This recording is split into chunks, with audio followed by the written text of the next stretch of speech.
जी अस्सलाम वालेकुम बेटा। Next topic is angle of elevation and angle of depression. तो इन दोनों को हम बाय डायग्राम देखते हैं। लेट्स से ये जो पॉइंट है ये आपकी आई को रिप्रेजेंट कर रहा है, ठीक है। इसको मैं ई से रिप्रेजेंट कर देता हूँ, ठीक है। ये आपकी ऐसे समझे कि आँख है जी। अब इसके जो सामने बिल्कुल रे निकलेगी आँख के सामने से, इसको हम हॉरिजॉन्टल लाइन का नेम दे देंगे, ठीक है। ये जो लाइन होगी इसको हम देंगे हॉरिजॉन्टल लाइन का नेम।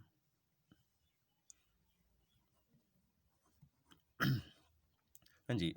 अब फॉर एग्जांपल एक ऑब्जेक्ट है जो कि इस हॉरिजॉन्टल लाइन से ऊपर है। लेट्स से ये ऑब्जेक्ट है आपके पास, ठीक है जी। तो अब आप जब देखेंगे तो यहाँ पे आपकी आई है, ठीक है। तो आप इस ऑब्जेक्ट की तरफ देखेंगे जो कि ऊपर है, ठीक है। तो ये आपके पास क्या बनेगी, लाइन ऑफ साइट बनेगी, लाइन ऑफ साइट, मतलब कि जिधर आप देख रहे हैं, ओके।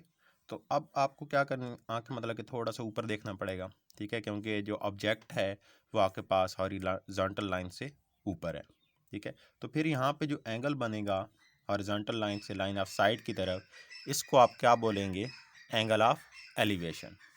तो ये हमारे पास यहाँ पे एंगल ऑफ एलिवेशन होगा जी। और अगर यहाँ पे ये जो ऑब्जेक्ट है ये हॉरिजॉन्टल लाइन से नीचे होता है, ठीक है। फॉर एग्जांपल यहाँ पे ये एक ऑब्जेक्ट है, तो इस ऑब्जेक्ट की तरफ देखने के लिए आपको थोड़ा सा मतलब कि आँख को नीचे करना पड़ेगा, ठीक है। हॉरिजॉन्टल लाइन से क्या आ रहा है, ऑब्जेक्ट नीचे आ रहा है, ठीक है। तो ये आपके पास लाइन ऑफ साइट होगी,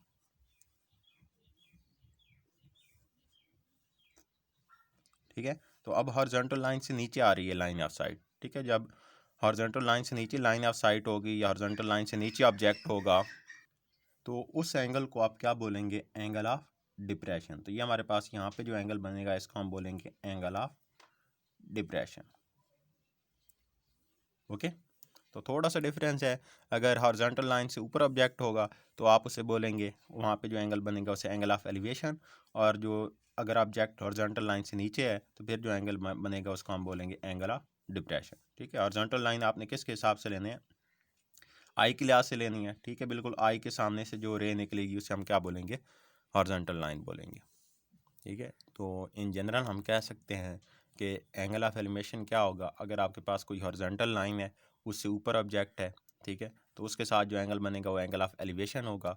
और अगर आपके पास ऑब्जेक्ट जो है वो हॉरिजॉन्टल लाइन से नीचे है तो फिर जो उनके दरमियान एंगल बनेगा वो एंगल ऑफ डिप्रेशन होगा जी। अब ये जो दोनों टर्म्स हैं angle of elevation and angle of depression, ये हमारे पास एक्सरसाइज 7.5 में यूज़ हो रही हैं जी बेटा। Exercise 7.5 question number 1, find the angle of elevation of the sun if a 6 feet man cast a shadow of, ठीक है, यहाँ पे शेडो ऑफ होना था, cast a shadow of 3.5 feet, ठीक है, सॉरी लिखा हुआ है कास्ट अ 3.5 शेडो जी।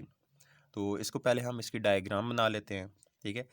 6 फीट जो है वो हाइट है मैन की, तो लेट्स से ये आपके पास यहाँ पे ये मैन है, ठीक है, जिसकी हाइट क्या है, 6 फीट है, ओके जी। नेक्स्ट ये जो पर्सन है यहाँ पे ये शेडो कास्ट करता है, ठीक है, जो कि ग्राउंड पे बनेगा। यहाँ पे आपके पास ये नीचे ग्राउंड है, वो कितने फीट का बनेगा, 3.5 फीट का, ठीक है। तो लेट्स से ये हमारे पास शेडो बना है जिसकी लेंथ क्या है, 3.5 फीट है।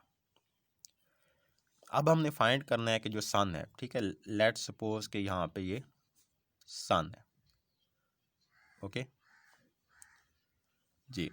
अब यहाँ हमने यहाँ से मालूम करना है कि ये जो सन है ये इसका एंगल ऑफ एलिवेशन कितना मान रहा है, ठीक है। तो ये हमारे पास हॉरिजॉन्टल लाइन होगी, और यहाँ से हमने ये जो सन के साथ यहाँ पे एंगल बनेगा एंगल ऑफ एलिवेशन, क्योंकि सन ऊपर है, ये हम हॉरिजॉन्टल लाइन ले रहे हैं, ठीक है।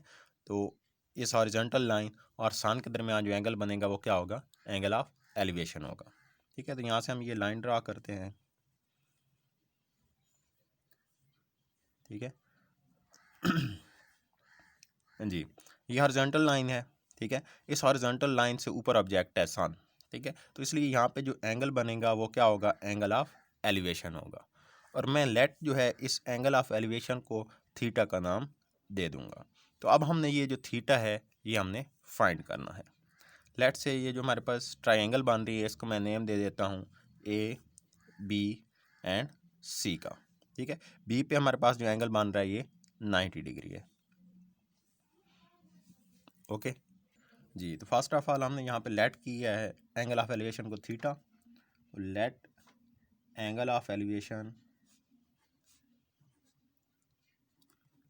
इज इक्वल टू थीटा, जो कि हमने फाइंड करना है, okay. Height of man, height of man 6 feet है, 6 फीट, ओके। और ये हमारे पास क्या है, बेसिकली मैयर बी सी है, ठीक है। तो यहाँ पे मैं इसको लिख सकता हूँ मैयर बी सी, ओके। इसको आप इधर पहले लिखना चाहें यहाँ पे तो इधर भी लिख सकते हैं, ठीक है। यहाँ पे इक्वल का निशान लगा के यहाँ पे आप मैयर बी सी लिख दें। नेक्स्ट आपके पास शैडो की लेंथ है, लेंथ ऑफ शैडो जी, ये आपके पास मैयर ए बी है, मैयर A B which is equal to 3.5 feet, okay. अब हमने ये एंगल जो थीटा है, एंगल ऑफ एलिवेशन, ये फाइंड करना है, ओके। तो पहले हम देख लेते हैं यहाँ पे परपेंडिकुलर क्या है, बेस क्या है और हाइपोटेनस क्या है। अब इस एंगल की रिस्पेक्ट से हमने देखने हैं, ठीक है। तो आपको पहले ही पता है कि जो एंगल होता है और जो 90 डिग्री है इसके दरमियान यहाँ पे जो साइड होती है इसको हम बेस बोलते हैं, ठीक है। 90 के सामने हमेशा हाइपोटेनस होता है और ये हमारे पास क्या होगा, परपेंडिकुलर होगा, ओके। परपेंडिकुलर और बेस गिवन है, ठीक है। तो इसके लिए ट्रिग्नोमेट्रिक रेशियो हम कौन सी यूज़ करेंगे जी, tan वाली यूज़ करेंगे, ठीक है। क्योंकि tan में ये परपेंडिकुलर भी यूज़ हो रहा होता है और बेस भी यूज़ हो रही होती है। तो यहाँ से हमारे पास tan theta is equal to perpendicular over base होता है, ठीक है जी। tan theta is equal to perpendicular, perpendicular is मैयर B C and base is मैयर ए बी जी। वैल्यूज पुट करेंगे यहाँ पे, मैयर B C value is 6 feet and मैयर ए बी वैल्यू इज 3.5 जी। अब 6 पे 3.5 को डिवाइड करेंगे, 6 डिवाइडेड बाई 3.5 जी। तो 1.7143 1.7143 आ जाएगा जी। अब tan को इस साइड पे शिफ्ट करेंगे तो theta is equal to tan inverse of 1.7143। अब हमने tan इनवर्स फाइंड करना है जी। तो इसके लिए शिफ्ट और ये tan, तो ये tan इनवर्स आ जाएगा 1.7143। तो ये हमारे पास 59.7437 या 38 आ रहा है जी। तो यहाँ से हमारे पास एंगल थीटा की वैल्यू क्या आ गई, theta is equal to 59.7438 degree, ठीक है। तो ये हमारे पास यहाँ से एंगल ऑफ एलिवेशन क्या बन रहा होगा, 59.7438 डिग्री बेटा। Next question number 3, a 20 feet long ladder is leaning against a wall. एक वॉल है उसके अगेंस्ट एक 20 फीट लैडर है, ठीक है, वो लगाई गई है। तो लेट्स से ये आपके पास वॉल है, ठीक है, और इसके अगेंस्ट जो है वो एक 20 फीट जो है वो लैडर लगाई गई है, ठीक है। यहाँ पे ये लैडर है, लैडर की लेंथ क्या है, 20 फीट है, ओके जी। The bottom of the ladder is 5 feet from the base of the wall. जो आपके पास लैडर का बॉटम है, ठीक है, ये आपके पास जो लैडर है इसका बॉटम है, ये आपके पास 5 फीट की डिस्टेंस पे है from the base of the wall. ये आपके पास जो बेस, वॉल की बेस है, ठीक है, यहाँ से ये जो बॉटम ऑफ द लैडर है ये 5 फीट की डिस्टेंस पे है, मतलब कि इन दोनों के दरमियान ये जो डिस्टेंस है ये क्या है, 5 फीट है, okay. Find the acute angle और angle of elevation the ladder makes with the ground.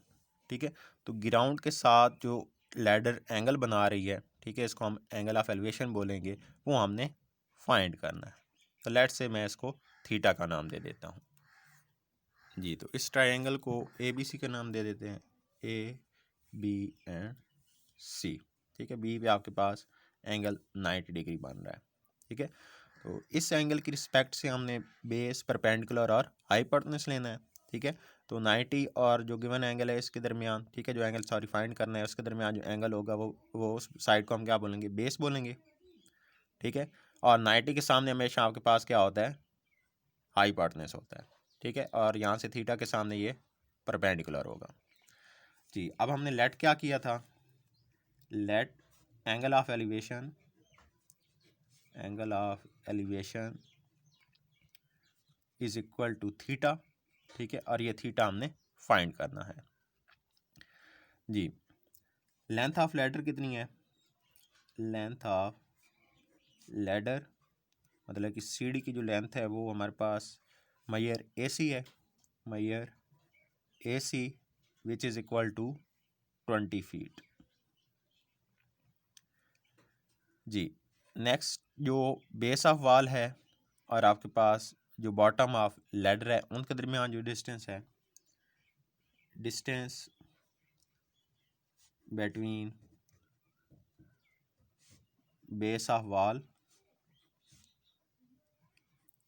And bottom of ladder